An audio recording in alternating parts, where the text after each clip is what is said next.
morning, YouTube. How are you? Old Guy 379 here, coming at you this morning from Georgia, on my way to Florida. Sorry for all the ums and ands and everything else. Hang on here, buddy. I'll get out of your way. I need more room than you think I do to get out anyway. That's why I left a space between me and the truck next to me.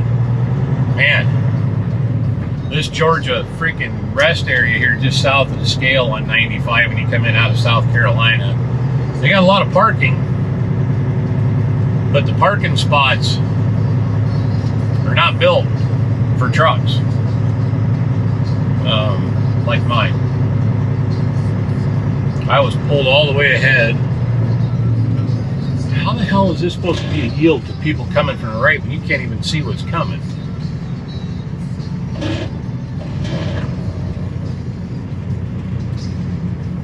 This is dumb. Oh my gosh.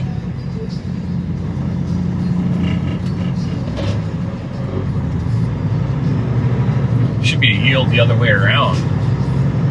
You can't see what's coming from the right. That's kind of dumb for a truck parking area. Anyway, now that I was so rudely sidetracked, sorry, I'm trying to get out on the freeway here. Communicating this morning is apparently rather difficult for me. I don't know how speech works. So I took a little break from making videos just for the simple fact that I got kind of bored with it, I'll be honest with you. I was running out of material and I just didn't want to just post a video just to post a video, you know. So I posted a couple little just posts that are, you know, pictures, and I did a couple little shorts and threw on there. But anyway, I'm back and I'm glad to be back. I took a couple days off last week, in fact last Thursday, so a week ago and a day I was home for the weekend. Got home late, well, Thursday evening about, I don't know, 8 o'clock or so, 9 o'clock, and then left early Sunday morning to head out this week. We head for Florida. This week's been a complete crap show, I'm not gonna lie to you. I've had 2 places hold me up so bad that it's actually made me late for my next deliveries. They've had to rearrange and reschedule, and that didn't even work out. So we're still running behind. I still got 2 more stops left that should have been off by midday today, and I will not get my last stop off until Monday morning. So I'm going to babysit a half a pallet of ice cream all weekend long, which is just awesome. I don't know, maybe I'm going to see if maybe we can figure out how to get that delivered late tonight if possible. That would be ideal, but probably not. Anyway, a couple things, drivers, some tips. You know, I think a lot of you guys like some of these old guy trucker tips, safety tips, whatever you want to call them.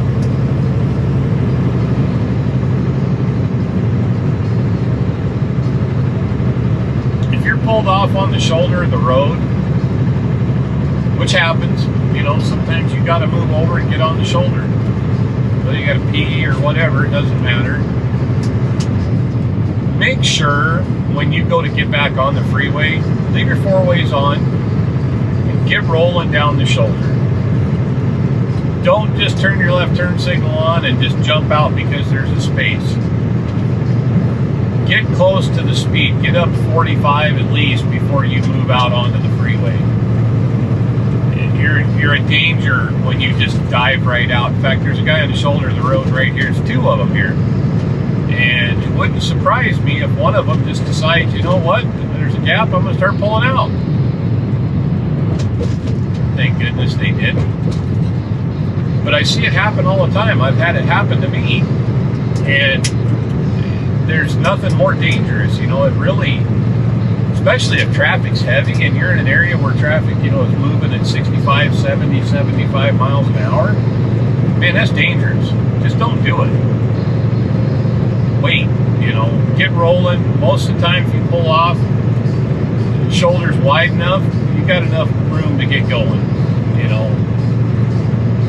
If you pull off on the shoulder and it's soft and dirt, then you're going to have to figure out how to move onto the freeway a little bit, just kind of encroach a little in the lane, but get rolling before you move over. That's another thing, rolling into spring, pulling off on the shoulder of the road. Especially down south here where the ground's so soft all the time and wet, don't do it. Stay on the pavement, man. Don't get out in the dirt. I've had a couple friends of mine, well, one friend of mine and two friends of mine, and then just a few people that I know in passing over the years who have pulled their trucks off on the shoulder of the road, whether it be on the highway or at an off-ramp. But one of the guys I know was actually at the rest area over by Davenport, Iowa, headed westbound, pulled off on the shoulder coming into the rest area. The rest area was full, but the ramp coming in, the off-ramp off the freeway coming into the rest area was pretty vacant. So he peeled off, moved over off the side, got over on the dirt, set the brakes, got out of the truck, got about 40 feet from his truck. He heard some creaking and banging, turned around, and his whole truck tipped over. Because the ground was that soft. It was on a slope, and the ground was soft, and it had a little lumber on, and he just laid it right over on the side. You know, and that's not cool. To have an accident where you're not even in the truck. So it's not even a good story, you know. Not that an accident's ever a good story, but that doesn't make for a good story.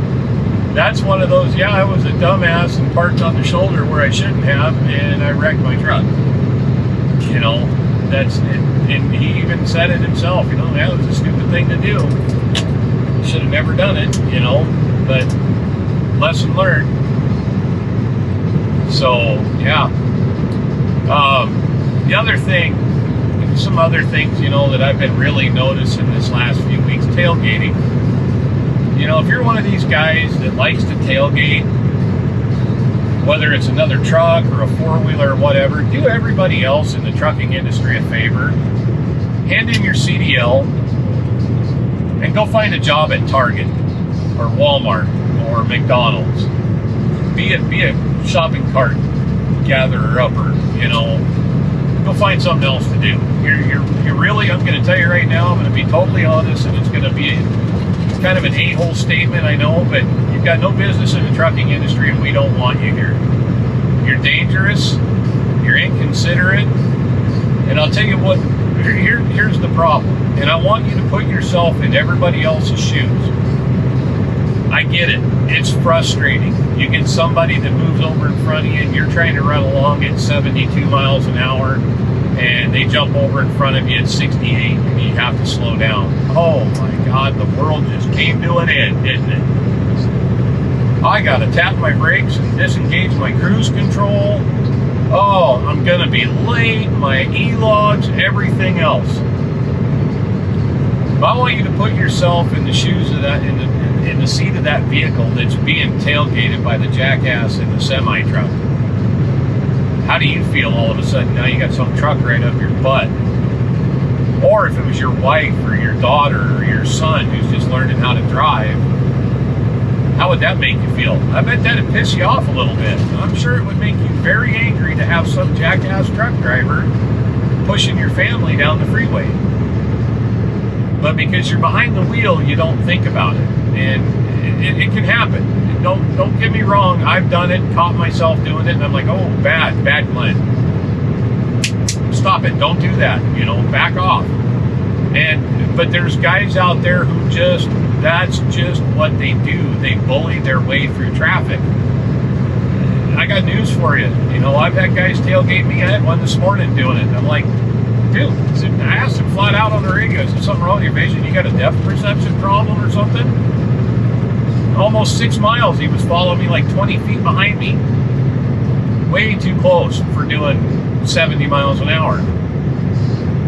No response from him. So, you know, I'm almost empty. I just hit my 4 ways and hit the jake brake and start slowing down. Lo and behold, he went around me. And kicked her back into cruise control after he went by me, back up to 72 miles an hour. And he was gone. He could have passed me. But he just, for whatever reason, decided it was easier to just sit back there right on my donkey and, you know, I don't know if he was just trying to read the fine print on the tab on my license plate or what. I'm not exactly sure why he needed to be that close, especially for that long. Don't do that, drivers. Don't be that guy. You know, that's just, like I said, it's inconsiderate and it's dangerous. And it really puts a bad light on the trucking industry. And, you know, you see all these idiots, especially down south here, all these idiot lawyers, man.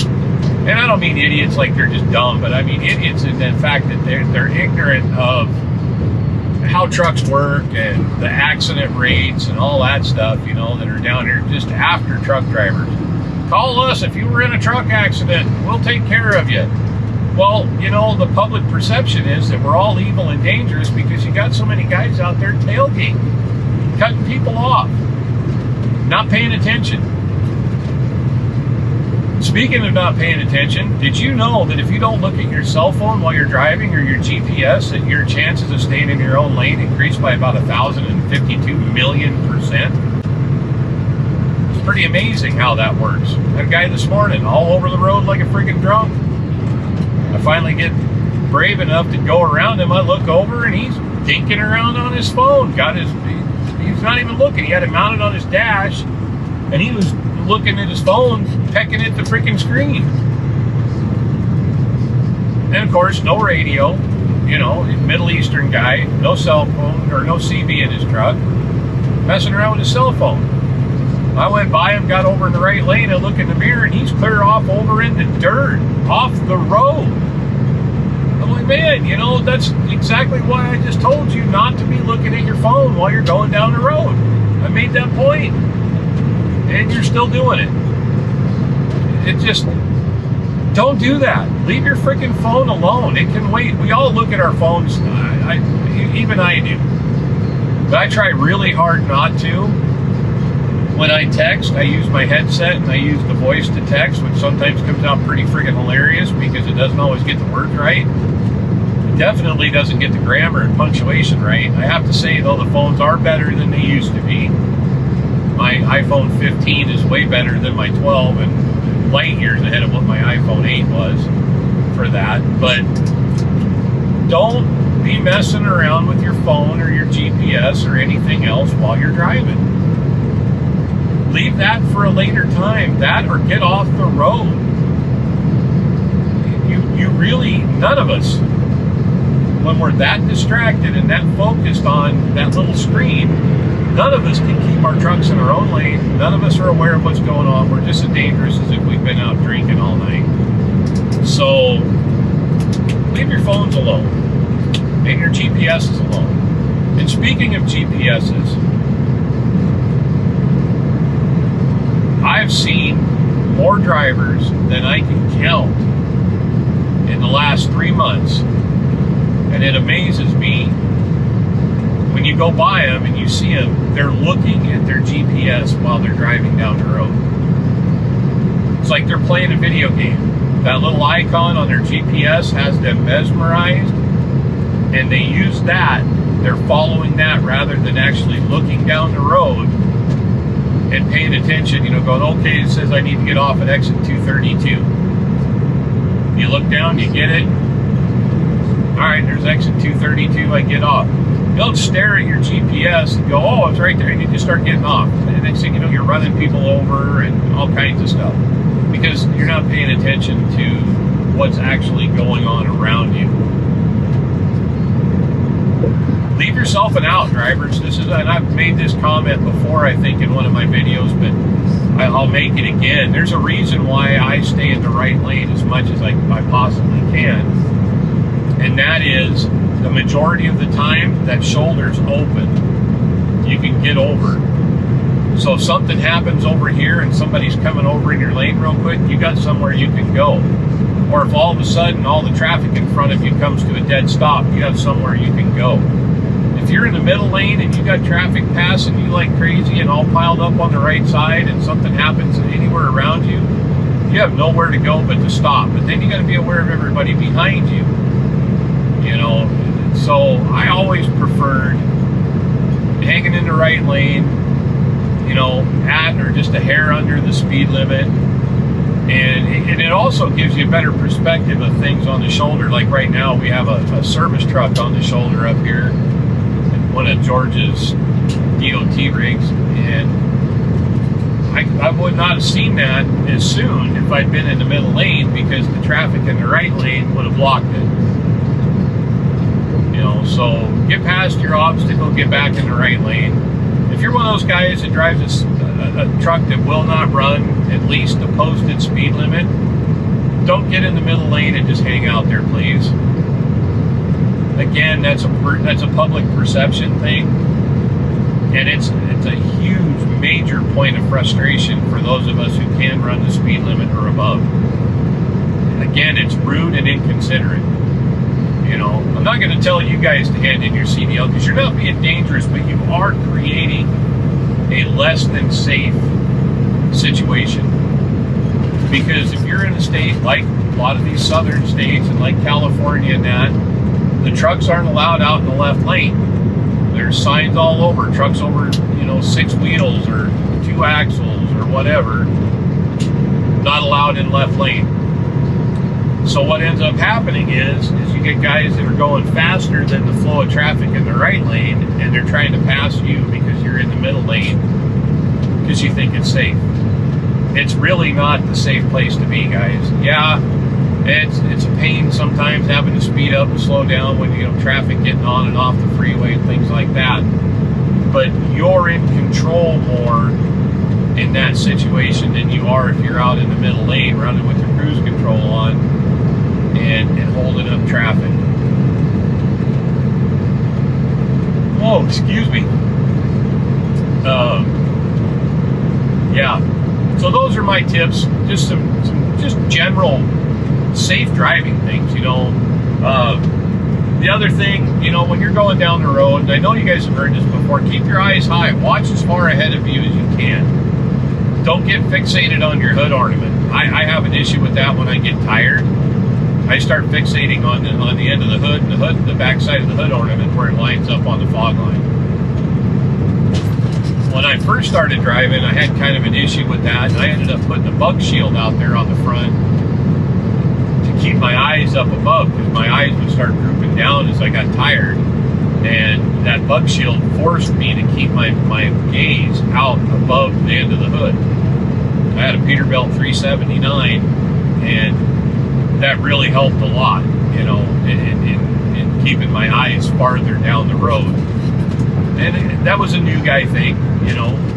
I got fixated on the end of the hood to see where I was at in the lane, and rather than knowing my position and what it should be in the lane based on my body position in the truck. So, just another little tip. Good tips, I think, you know. Let me know down in the comments what you think, if you think I'm right on or not. Now, let's shift gears a little bit. What do you think of the crap that's been happening out there here in the last few weeks? Oh my gosh, guy getting robbed and shot in his truck, another guy getting run over in a truck stop by another truck driver, and then right on the heels of that, you had a student and a trainer running together, and the trainee shot the trainer. And then last week, I think it was, or week before, down on I-75 in Florida, you had 2 jackass truck drivers shooting it out like a couple cowboys going down the road on I-75. And then there was another couple drivers, 2 females that were girlfriends, married, I don't know. They were in a relationship though, because I know they were saying the one's girlfriend. And one shot the other one.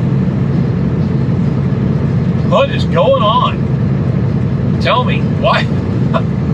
Why is everybody so angry?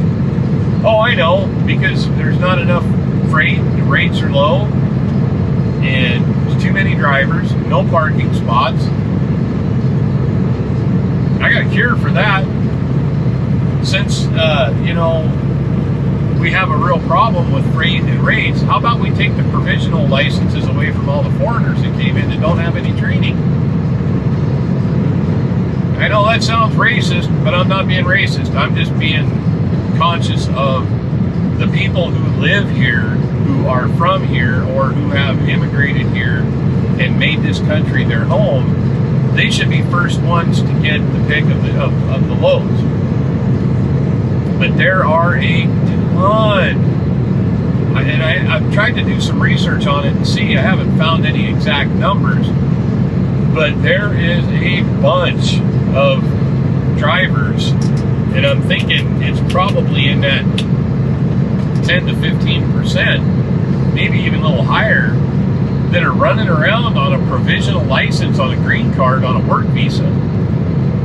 Now, I think everybody should have the right to work and make a living, but when you got those guys out here cutting rates and hauling the cheapest crap they can, or as cheap as they want to, just to get the freight, that's wrong. You know, they're hurting the market, they're hurting everybody else that's actually trying to make a living in this. Now, like I said, I'm very fortunate. We haul steady for the same people all the time. And there's just enough freight for the few trucks that we have, and it's great. It's a good thing. But man, if we had to go on the load board and play the spot market like so many of you do, I don't know that I could survive. I'd probably figure it out, but to just play the spot market and call the TQLs of the world to get the loads, no thank you. That's not even anything I want to think about or even contemplate doing. And we can eliminate some of that and bring the freight rates up if we eliminated some of these low budget backdoor carriers who, a lot of them, are running around on stolen or fraudulent DOT numbers. I don't know if I mentioned this or not. About last time I was down here in Florida 3 weeks ago, I got backed into. And fortunately, he didn't do a lot of damage. Got to buy me a bumper and a headlight bucket assembly. The headlights aren't perfect, but I was able to get them to where I can operate the truck without the headlights being completely out of whack. But they need to be, the buckets need to be replaced. It's bent and cracked inside, and my bumper's got a couple little dents in it where his ICC bumper hit my front bumper and pushed it back about an inch. I'll say one thing: the bumper I have on here, I don't know what brand it is and who made it, but it's heavy enough steel that it kept that guy from getting into my bumper or into my fender and breaking the fender off. So, but the point of this is, when I got all the information off his truck, he was an independent truck pulling a Knight trailer, and I'm not sure that Knight even knows that trailer was behind that truck. Because I know there have been instances, and it happens, of guys just saying, "Oh, there's an empty trailer, let's go use it," and then when they get caught, they go find another one. No, they don't have to buy a trailer that way. And there's a lot of it that happens, but this guy's DOT number did not match what was the name on the truck. The MC number that he had listed on his truck didn't match anything that was on SaferWeb. And when he gave me his insurance and registration, the insurance I looked up, it's valid, thank goodness, if we had to go to his insurance company to get paid. But he had 5 different registrations for the truck. Not a one of them matched. It took him, finally, I had the sheriff come, do an accident report. It was finally the 6th registration that they finally emailed him that was correct. But he didn't have one in the truck. didn't have he had 5 other registrations with different license plate numbers, and nothing matched the truck. And conveniently, so here's the other part of that really bothers me.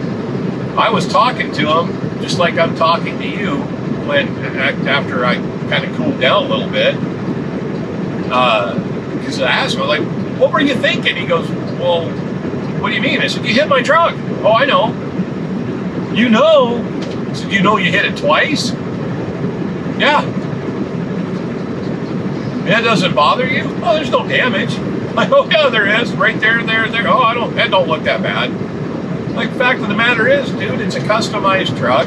It's brand new. Well, only a little over a year old, you know, and yeah, there's damage. It doesn't matter if you don't think it's bad or not. It's damaged. It's not where it was, you know, right up to the second when you backed into it. But, you know, so he gave me all his information and everything. But he was speaking English to me just fine. Sheriff shows up, all of a sudden he can only speak Russian. Can't speak English. And I only found this out because after about 20 minutes I went over and was talking to the sheriff's deputy. I said, well, it's a good thing, at least this guy can speak English. He goes, no, he can't. I said, what do you mean? He said, no, he can't speak, he only speaks Russian. And I said, no.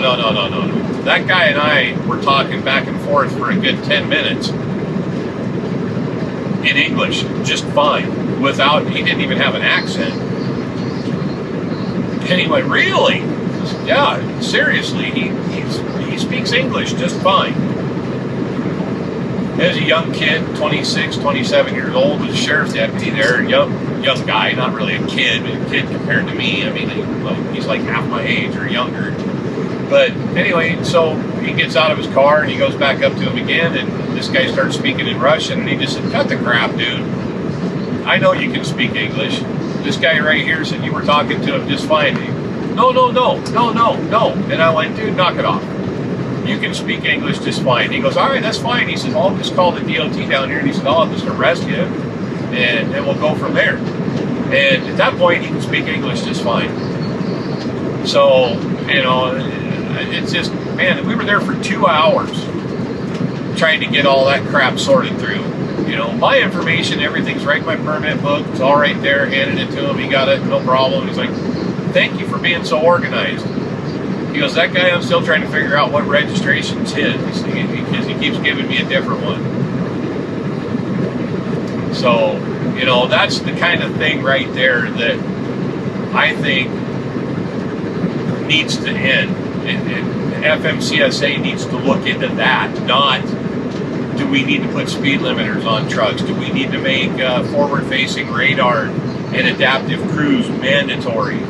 You know, all this safety stuff that has really nothing to do with keeping the industry safe. Because honestly, with guys like that and guys like you see out here on the road that tailgate and do everything else, there's no amount of safety gear in the world you can put on a truck that is going to make them safer, because they're just going to ignore it.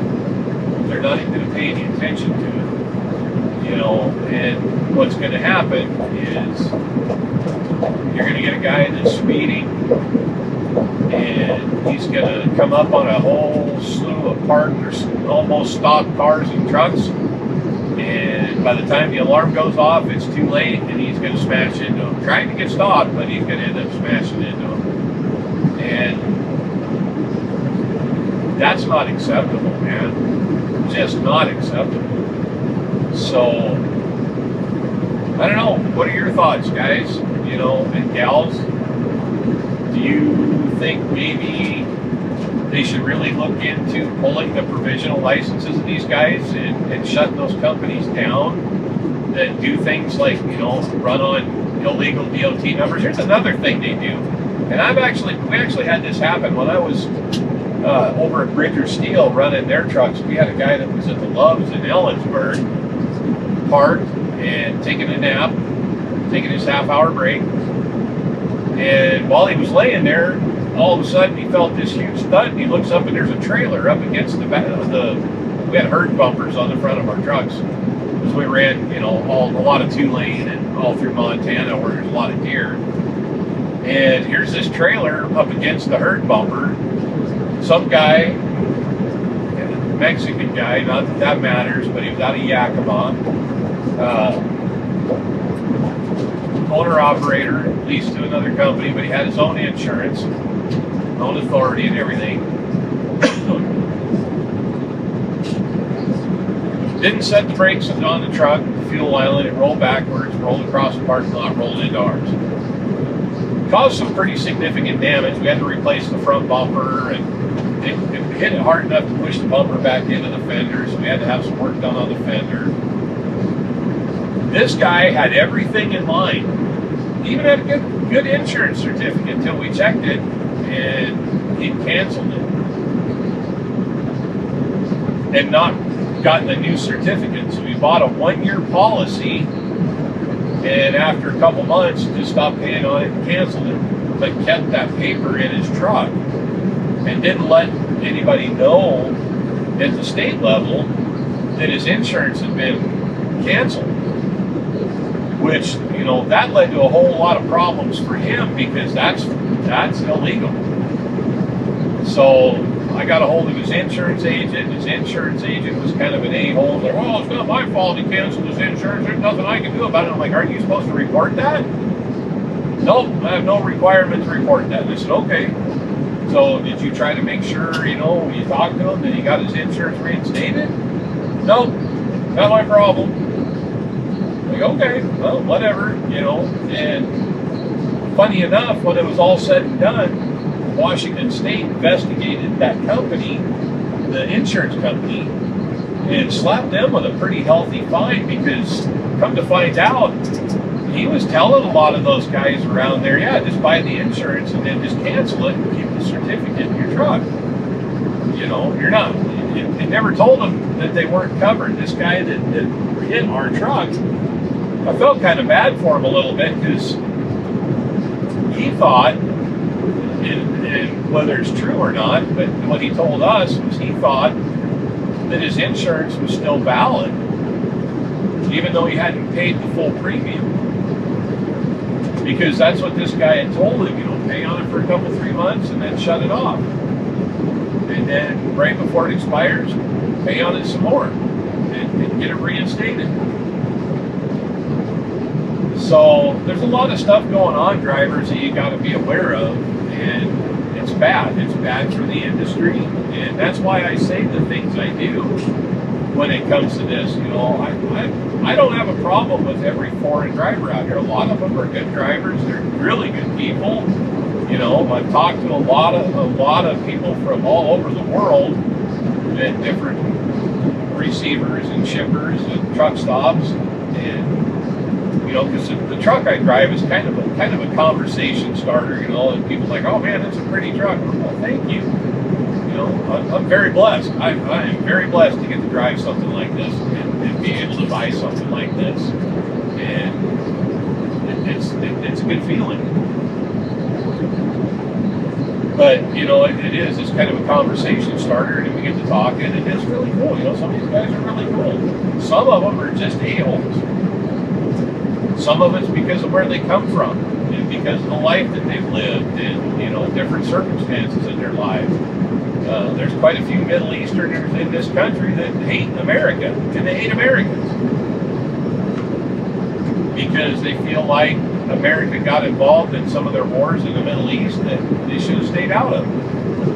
But yet here they are in America taking advantage of everything this country has to offer and hating the country and the people that live in it. I don't get that. You know, I just don't. Oh, you just got to watch me drink coffee on myself. Dang it. Got to that bridge and was afraid of that bump. But, yeah. Leave your comments down in the section down below and let me know what your thoughts are on some of that. You know, like I said, I'm not trying to be a jerk. I'm not being racist. I'm not being a bigot. I just really think if you're an unsafe driver and your carrier's unsafe and you're taking advantage of the system and the percentage system of how many trucks get pulled into the scale and get DOT'd and everything else, and you're just skirting the system all the time with stuff like that. The rest of us are doing what we need to do. You know, we're paying our license fees, we're paying our taxes, you know, we're filing our IFTAs on time, things like that. You know, the guys that aren't doing that really need to not be here. And this isn't a new thing. We've had this all along. I mean, we've had American drivers. It's happened in the past. I know we used to, you know, it used to be before fuel cards, back in the early 90s, before fuel cards were a real big thing. You know, a lot of these truck stops still had the company names on account. And I can remember a couple times having to argue with, like, Burns Brothers. I remember I pulled in a fuel one day, and when I got my settlement, there was 2 charges for the exact same time, within like a minute of each other at Burns Brothers, like 2 times the amount of fuel that I could even put in the truck. Somebody had seen the name on the side of the truck and either heard me talking to the fuel desk attendant or just took a chance and got fuel under my truck through the company that I was leased to on their account. And so, you know, stuff like that's been happening for years. Running on stolen DOT numbers, stealing plates, things like that. It's nothing new. But the level to which things are happening now, and then the requirements that the government wants to throw on us, like the $4 million liability policy cap, or minimum, that's ridiculous. And then you see all these lawyer billboards all over, and they're popping up even more now, geared up for this. I'd be more than happy to go after a company for $4 million if they can get 30% of it, and then taxes out for the other person, and they only end up getting about 30% of it, maybe 20% if they're lucky, you know, because of the taxes on that amount of money. So, now I haven't heard anything on this Warner Transport, Warner Trucking Division thing in Texas with that lawsuit that I had a video about a couple weeks ago. I haven't heard anything more on that. If I find out something, I'll post a video and let you know. But that kind of thing right there, you know, coupled with this $4 million minimum insurance liability policy, and like I said, you talk about being a target, you're definitely going to be a target after, especially if you drive for a big company or drive a really nice truck. They are going to hone in on you like crazy.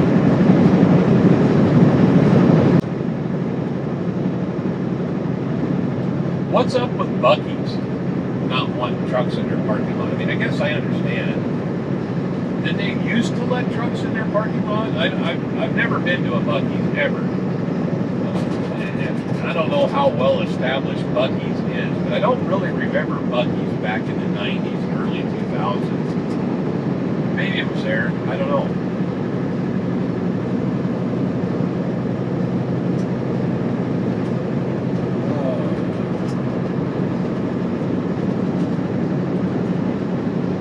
Well, I think that covers pretty much everything, drivers, that I had on my mind this morning. We're probably looking at a 30-minute video or longer, but I guess as long as everybody gets something out of it, and sorry, I'm just watching traffic go by. You know, if everybody gets something out of it and it's well received, then we're good. That's what matters. So, drivers, I appreciate you. Take care. make sure to hit that like and subscribe button. And again, I want to just thank every single one of you that has subscribed to my channel.